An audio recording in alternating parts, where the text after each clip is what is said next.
여러분, 한국개발원, 그러니까 국책연구기관이죠. KDI가 올해 대한민국 경제 최악으로 가지 않을까 전망하고 있습니다. 이게 말입니다. 코로나19가 재확산을 하니까 지금 정부의 국책기관조차도 최악의 시나리오를 지금 쓰고 있습니다. 당초 KDI는요, 세 가지 시나리오를 내놨었어요. 세 가지 시나리오. 지난 5월 달이죠. 저는 지난 5월 달에 최상위 시나리오, 기준 시나리오, 하위 시나리오 이렇게 세 가지 시나리오를 내놨고요. 그게 이제 점점 바뀌어 갈 거다. 그렇게 예상을 하는 거죠. 코로나19가 재확산을 하지 않는다면 낙관적인 최상위 시나리오도 갈 수 있다. 연간 성장률이 보시면 1.1%에 달한다 이렇게 이야기합니다. 게다가 상반기에는 굉장히 어렵지만 0.3%로 어렵지만 하반기에는 그야말로 V자 성장을 한다. 1.8%까지 성장을 한다. 이렇게 이야기를 했었습니다. 그런데 기준 시나리오를 계속 주장을 했었죠. 일단 올해 연간 성장률을 그래도 플러스 0.2% 정도 가겠다 이렇게 예상을 했고요. 상반기에는 마이너스 0.2%고 하반기에는 그래도 플러스 0.5%는 가지 않겠느냐. 그래서 연간은 0.2% 갈 거다 예상을 했습니다. 그리고 코로나19가 다시 급등을 하게 되면 많이 하게 되면 이거는 좀 더 위험해지는 그런 상황으로 갈 수 있다 해서 최악의 시나리오 마이너스 1.6%까지도 갈 수 있다 이렇게 예상했어요. 상반기에는 마이너스 0.2%, 0.7%인가요? 하고 하반기에는 마이너스 2.5%까지 떨어진다. 지금 상반기보다가 하반기가 더 떨어진다 가정을 했죠. 그래서 마이너스 1.6%로 갈 거다. 이렇게 최악의 시나리오를 썼습니다. 그런데 여러분도 알다시피 코로나19가 재확산했잖아요. 그래서 KDI 국책연구기관조차도 지금 전망치를 수정을 했습니다. 수정을. 그것도 엄청나게 대폭 수정을 했습니다. 그야말로 비관 시나리오에 가깝게 지금 수정을 했어요. 비관 시나리오에 가깝게. 일단 마이너스 1.1%까지 성장할 거다 이렇게 이야기했습니다. 결국 역성장을 예언한 거예요. 역성장을. 상반기에는 그래도 기존 시나리오가 0.2% 플러스 성장을 할 거라고 예측을 했지만 지금 하반기에는 마이너스 1.1% 역성장을 할 거다 이렇게 생각을 했습니다. 실질적으로 성장률을 구성하는 세 가지 요소 소비, 투자, 수출 모두가 나쁠 거다 이렇게 예상을 했어요. 물론 투자에 대한 거는 제가 말씀을 다시 드리겠습니다. 일단 민간 소비 모두가 아니네요. 그죠? 투자는 빼네요. 민간 소비는 마이너스 4.6%까지 떨어질 거다. 지금 민간 소비는요. 코로나19가 재창궐하고 게다가 수도권에서 지금 일어났기 때문에 소비는 굉장히 떨어질 거라고 저도 예상을 하고 말씀을 드렸죠. 설비투자도 마찬가지예요. 설비투자는 삼성전자 때문에 이게 올라갈 거라고 말씀을 드렸습니다. 실제로 4.2% 증가할 거다. 좀 많이 잡은 거 아닌가 싶긴 한데요. 어쨌든 4.2% 성장할 거다 이렇게 보고 있고 수출은 지금 상반기보다 더 떨어지는 걸로 잡았습니다. 더 떨어지는 걸로. 상반기가 마이너스 3.4%인데 하반기에 지금 예측한 건 마이너스 4.2%예요. 그럼 결국은 하반기가 더 어려워진다는 이야기잖아요. 하반기가 더 어려워진다는 이야기. 그래서 KDI의 섬뜩한 경고라고 제가 달았고요. 한국 경제 최악 간다 그렇게 제목을 달한 겁니다. 이것도요. 지금 2월이나 3월 코로나19 1차 확산기 때 그 기간만큼이라고 갔을 때 예정이에요. 만약에 이게 길어진다. 지금 이미 좀 길어지는 모양새거든요. 예, 좀 더 길어진다 이러면요. 이 예측치도 저는 달라질 수 있다고 생각을 합니다. 그만큼 지금 상황이 굉장히 위기 상황이다. 아주 급박한 상황이다. 이렇게 말할 수가 있습니다. 실제로 말입니다. 왜 급박한 상황이냐? 아주 단적인 예로요. 지금 KDI 그러니까 국책연구기관이 말입니다. 경제성장률 전망을 할 때 1년에 2번 합니다. 1년에 2번.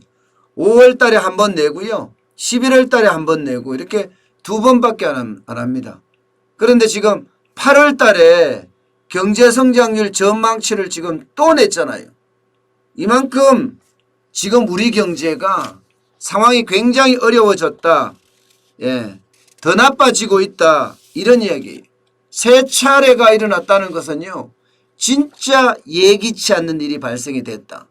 2012년에 그때가 유럽 재정위기가 올 때예요. 그때 3번 발표한 적이 있는데 그때 이후로 지금 처음입니다. 그때 이후로 처음이에요. 예. 그러니까 그만큼 세계 시장이 좋지 않다. 그런 이야기입니다. KDI는요. 내년에 대한 성장률 전망치도 예, 굉장히 나쁘게 지금 잡았어요. 굉장히 나쁘게. 당초 5월에 전망을 할 때는 여러분 내년 성장률 전망치 거의 뭐 급등을 하지 않겠느냐 그렇게 잡았습니다. 최하위 시나리오라고 하더라도 내년 성장률 전망치를 3.8% 성장을 할 거다 이렇게 잡았거든요. 예, 최하위 전망치를요. 그런데 이번에 9월에 성장률 전망치를 발표를 하면서요. 내년 성장률 전망치 최하위 전망치가 3.8%였잖아요. 이거 3.5%로 낮췄어요. 결국은 지금 내년에도 아주 급격한 V자 반등은 없을 거다. 이렇게 지금 예측할 수 있는 부분입니다.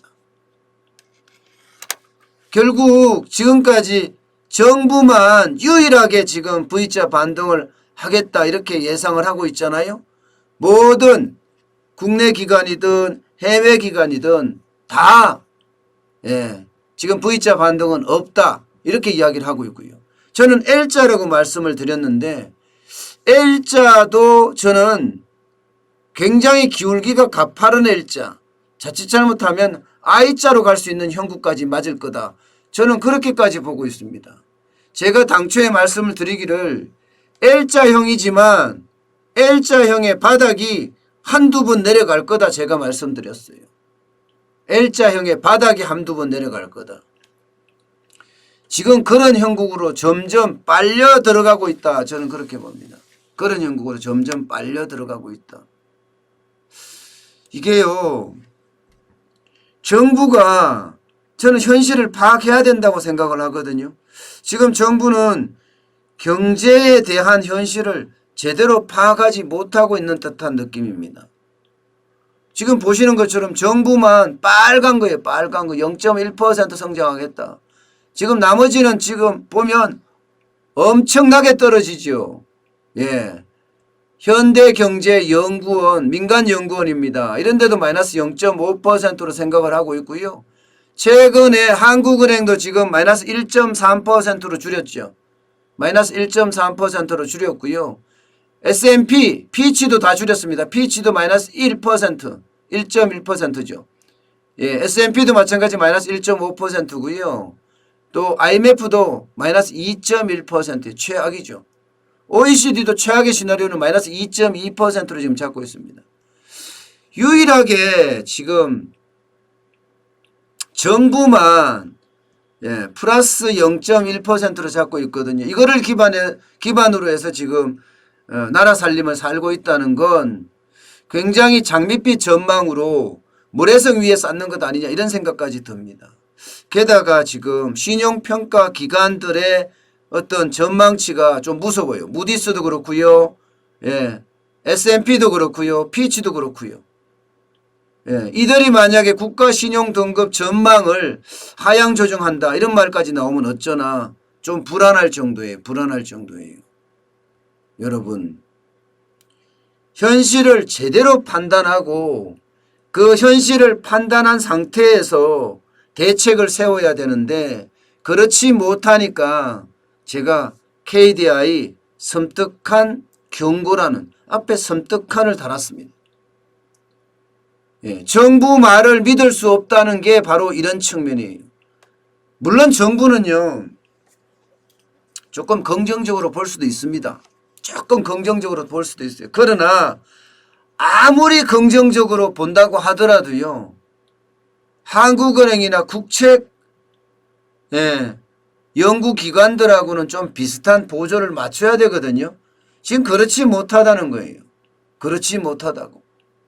지금 플러스 0.1로 계속 고집을 해 간다면 우리 경제를 제대로 파악하지 못하고 우리 경제를 제대로 파악하지 못했다는 것 때문에 그것 때문에 이게 정부에 대한 정책의 신뢰가 그만큼 깨질 수가 있습니다. 그만큼 깨질 수가 있어요.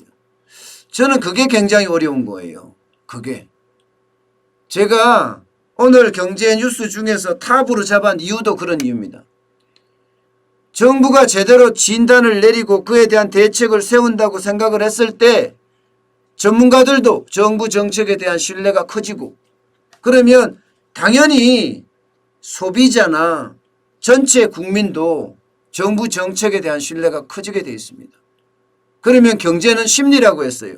정부 정책에 대한 신뢰를 하게 되면 정책 효과가 시장에서 나타나게 되거든요. 그러면 경제가 작동되기 시작할 수도 있습니다.